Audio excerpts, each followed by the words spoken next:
মানবিকের HSC এর পোলাপান শুনলাম Karl Marx, August Comte, Herbert Spencer, Ibn খালদুনের মতো মানুষজনের কথা, ব্যক্তিগত মতামত এবং তাদের থিওরি পড়তে ভয় পাচ্ছ।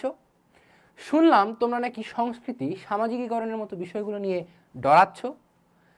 এই যে এত বিষয়, এত বিশদ বিষয়বস্তু সব কিছু নাকি তোমার কাছে সেম সেম মনে হয়। তুমি এইচএসসিতে কীভাবে জিপিএ 5 পাবা, তাই আজকের এই পুরো ভিডিওর আলোচনার বিষয়, এবং একই সাথে তোমার এই বাকি ভয়গুলোও দূর করবো আজকের এই ভিডিওতে।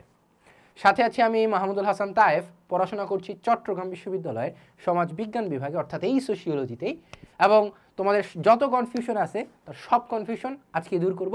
চলো শুরু করা যাক।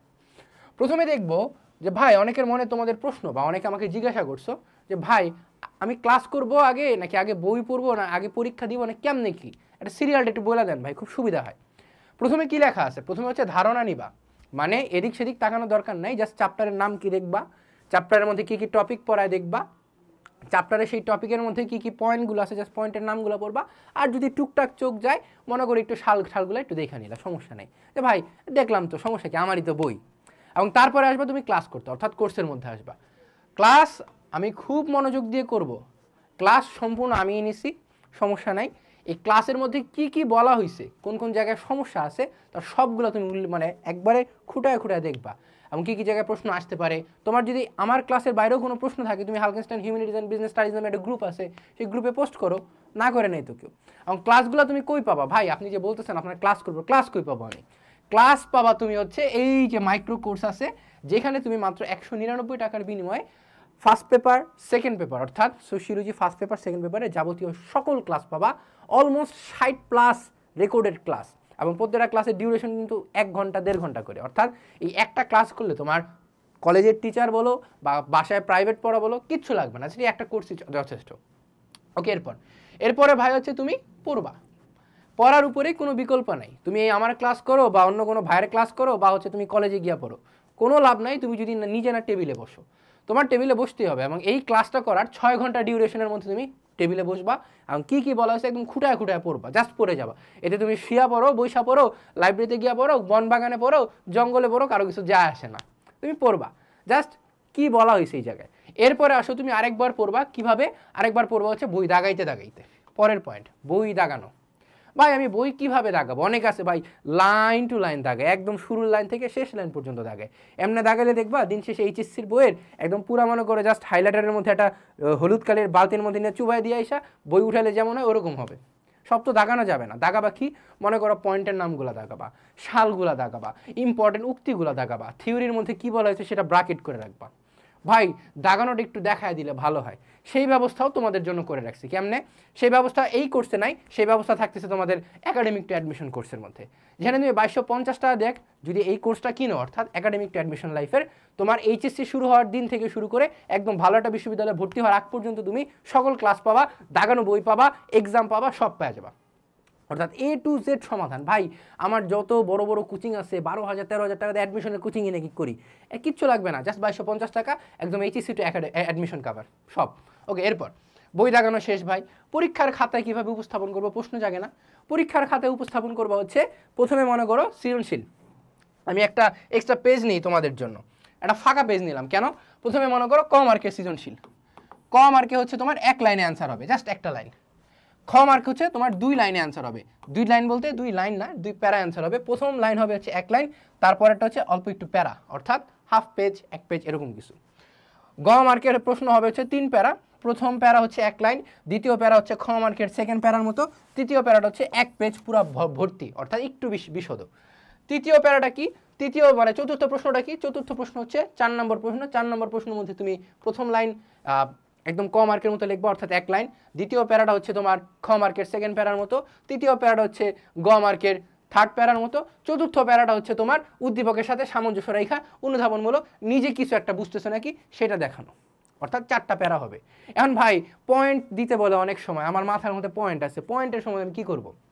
পয়েন্টের ক্ষেত্রে মাথায় রাখবা 1 মার্কের প্রশ্ন তো তোমার অবশ্যই 1 লাইন, 2 মার্কের প্রশ্ন চাইলে 4টা পয়েন্ট দেওয়ার চেষ্টা করবা, 3 মার্কের প্রশ্ন চাইলে 6টা পয়েন্ট দেওয়ার চেষ্টা করবা, 4 মার্কের প্রশ্ন চাইলে 8টা পয়েন্ট দেওয়ার চেষ্টা করবা, অর্থাৎ ডাবল দ্যাট ডাউন। অর্থাৎ যত মার্কসের প্রশ্ন তার চেয়ে ডাবল পয়েন্ট দেওয়ার চেষ্টা করো, পার্থক্য দেওয়ার চেষ্টা করো, যা চায় তার চেয়ে ডাবল হবে। একটা কথা মাথায় রেখো, 1 নং প্রশ্ন উত্তর বা হচ্ছে তোমার 2 নং 3 নং 4 নং যত নং প্রশ্ন উত্তর লেখো এইটা, এবং হচ্ছে এই উপরে ক বা খ বা গ বা ঘ এটা মাঝামাঝি লিখবা, এটা হচ্ছে তোমার ব্লু পেনে যাবে অর্থাৎ নীলকালিতে যাবে। এছাড়াও যদি কোনো উক্তি থাকে সেটা নীলকালিতে যেতে পারে। এছাড়াও তুমি যদি মনে করো কোনো একটা সংজ্ঞা লেখো, কারণ প্রামাণ্য সংজ্ঞা, মনে করো অগাস্ট কোথের একটা সংজ্ঞা লিখছো, সেটা নীলকালিতে যেতে পারে। অর্থাৎ পরীক্ষার খাতায় টিচারকে চোখে আঙ্গুল দিয়ে দেখবা, দেখ বেটা দেখ আমি খুব ভালো করে লিখছি। অর্থাৎ সেই জায়গায় বাংলাদেশের শিক্ষা ব্যবস্থাটা দুর্ভাগ্যজনক সত্য যে এইচএসসিতে কেউ খাতা পড়ে না, লাইন বাই লাইন পড়ে না। সেই জায়গায় টিচারকে দেখায় দিয়ে আসতে হয়, দেখেন স্যার আমি খুব ভালো মতো উপস্থাপন করেছি, আমি খুব ভালো মতো লিখেছি। অর্থাৎ এই পয়েন্টগুলো তুমি যদি ভালোভাবে মেনটেন করে আসো পরীক্ষার হলে, আমার বিশ্বাস তোমার জিপিএ 5 কেউ ঠেকাইতে পারবে না। এবং আমি নর্ডেম কলেজে থাকাকালীন সময় এই যে পন্থাটা আছে সেই পন্থা অবলম্বন করে কিন্তু জিপিএ 5 পেয়ে আসছি। সো তুমি ভাইবো না যে ভাই এক্সপিরিয়েন্স ছাড়া কথা বলতেছে, ঠিক আছে? ওকে, আসো প্রিভিয়াসলি দেখি আমরা কি বলা হয়েছে এই জায়গায়। পরীক্ষার খাতায় উপস্থাপনা আমি তোমাকে ভালোভাবে বুঝাই দিছি। ওকে, এরপর বারবার রিভিশন দেওয়া। ভাই বারবার রিভিশন দিব, এটা অনেক সময় অলসতা লাগে, কিছু করা নাই, রিপিটিশন তোমাকে করতেই হবে। তুমি মনে করো চোখ বন্ধ করে আসো, চোখ বন্ধ করে চিন্তা করতেছো, আচ্ছা একটু মনে করার চেষ্টা করি তো এমিল ডুরখেম কি থিওরি দিছিল। হ্যাঁ, এমিল ডুরখেমের যে বা হচ্ছে আমার অগাস্ট কোথের কি থিওরি ছিল, এর মনে করার চেষ্টা করো না। ভাই ইবনে খালদুন জন্মগ্রহণ করছে কত সালে, ভাই সামাজিকীকরণের মধ্যে কে কে কোন কোন তত্ত্ব দিছিল, একটু মনে করার চেষ্টা করো।